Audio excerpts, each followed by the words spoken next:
reports. We're working with the FAA, RDU, looking at the flight plan. We're using, again, as much technology and resources that we can. Right now, kind of this West Lake area is where we started our initial search. Pretty much between here and the Wake County and Harnett County line is the search area at this point. We are slowly making progress to narrow that search area. But again, until we get more reports in and things, we do have this large search area to deal with, which is why we have so many jurisdictions involved. Yeah. Can you tell us a little bit more about what that search actually looks like on the ground? Are you going door to door, or are you putting drones up in the air? What does it actually involve? Yeah, so I'll speak to it a little bit, and then I'll ask some of my partners here to chime in if they would like to. But we are using drones in the air. We have as well a helicopter from the Highway Patrol in the air. We are also working with teams to go out into neighborhoods, into search areas. Again, we haven't gone door to door yet at this point. We know folks are mostly at work at this time. As they start coming home, we may get some reports of, hey, I saw something, or there's something in my yard near my home. I saw something driving home. So that's what we're kind of hoping on, as well as working with the FAA and RDU to map the flight plan, as well as the radio traffic that the pilot made, to be able to map that against our areas and see if we can't narrow our search areas.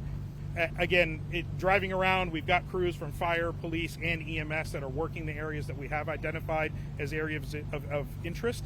We have not yet hit on anything to be able to move further. This may be one of those things that you can't answer, but within that radio traffic, within that information, is there any indication of why this person might have jumped, might have fallen from the aircraft, and why it would have happened in this area? Unfortunately, I don't have any of that information right now. We're just focused on trying to find this individual.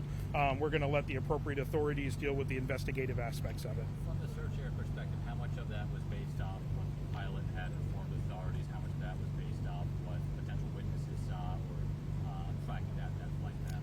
So we're trying to take as much information in as we can. Most of it comes from the pilot, as well as the flight data, and our friends at RDU are being very helpful to be able to share as much of that information as we can. But really, that's the basis of what we're going off of right now. Do you have gender and rough age on the person?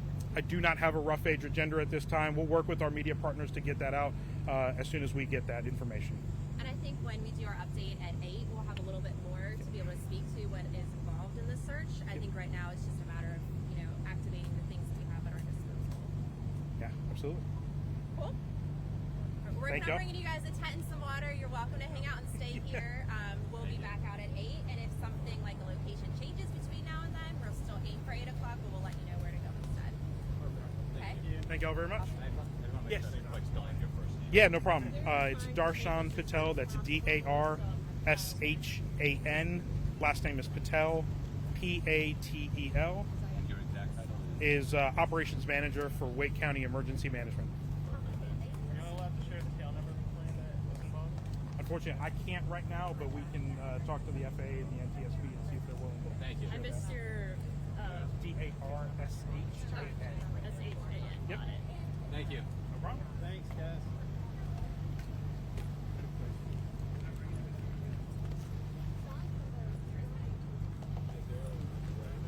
You're probably tied in, Betty. Yeah. This actually ended up pretty good. You can sell this as a party game.